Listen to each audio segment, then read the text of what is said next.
नवीन जिंदाबाद नितिन नवीन जिंदाबाद नरेंद्र मोदी जिंदाबाद नरेंद्र मोदी जिंदाबाद प्रधानमंत्री शर्मा जिंदाबाद जिंदाबाद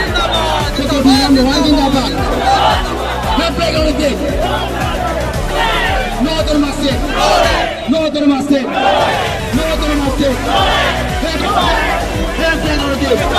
No democracy. No democracy. जो से बोले भारत माता की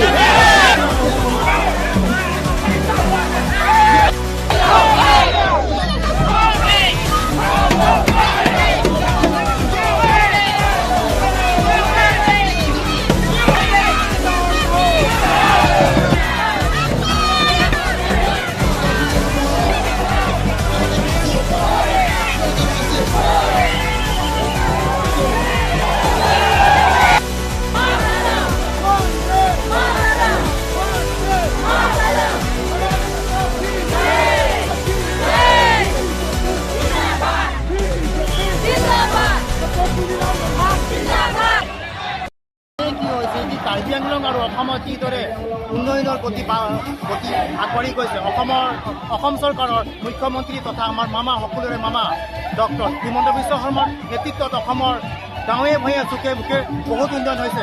অসমত থকা সকলো মহিলাই অৰুণোদয় আঁচনি পাইছে, PM কিষাণ পাইছে আদি কৰি অজস্ৰ মানে আঁচনিয়ে ভৰি পৰিছে।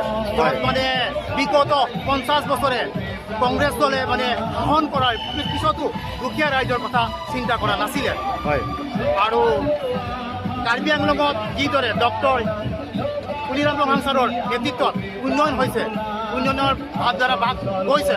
উদাহৰণস্বৰূপে কাৰ্বি আংলঙত হৈছে ফ্লাইঅভাৰ হৈছে, মেডিকেল কলেজ হৈছে, কেঞ্চাৰ হস্পিটেল হৈছে আদি কৰি চুকে কোণে বহুতো উন্নয়ন হৈছে, য'ত মানে বিৰোধী দল আজি তাৰিখত শূন্য ক'ব গ'লে শূন্য। এতিয়া বৰ্তমান APLC আৰু কংগ্ৰেছ দলে যে এলায়েন্স কৰিছে এইবিলাক চব কাম নাই, কিয় APLC দলে কৈ থাকে যে নন কাৰ্বি ভোট কাটিব লাগে আৰু কংগ্ৰেছ দলে কৈ থাকে যে নন কাৰ্বি ভোট লাগে। দুইটা পক্ষ যদি একেলগে যদি এলায়েন্স ইলেকশ্যন খেলিছে তেতিয়াহ'লে নন কাৰ্বি ৰাইজ বা কাৰ্বি ৰাইজে তেওঁলোকক কেনেকৈ মানে বিশ্বাসত ল'ব। আৰু নিশ্চয় মই ভাবোঁ যে কাৰ্বি আংলঙত থকা গোটেই ৰাইজে BJPৰ লগত আছে আৰু BJPকে ভোট দিব আৰু 5টা আসনে BJP দলে দখল কৰিব। 100% দখল কৰিব। India Alliance is APSL আৰু কংগ্ৰেছ ডিব্ৰু সমষ্টিৰ পৰা আমি জিকিমেই 100%। এইবাৰ বিজেপিক আমি নদীত উটুৱাই দিম। APSL long live, India Alliance long live, জিকিব।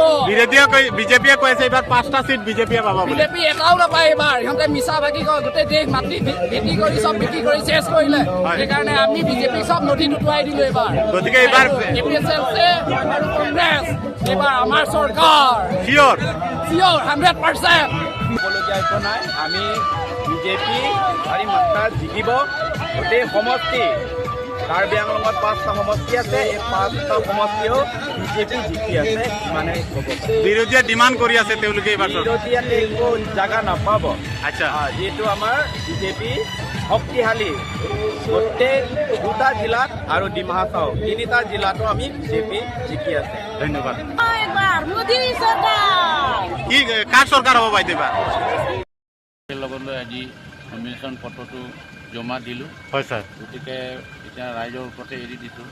যোৱা দুদিন মই সমষ্টিবাসীৰ লগত যাওঁতেও বা অন্য বেলেগ সমষ্টি যাওঁতে খুব ভাল এটা ৰিজাল্ট এটা পাইছে। ভাবি সঁচাকৈ এইবাৰ মোৰ সুবিধা বনাবই নিচিনা লাগিছে, বনাবই এনেকৈ।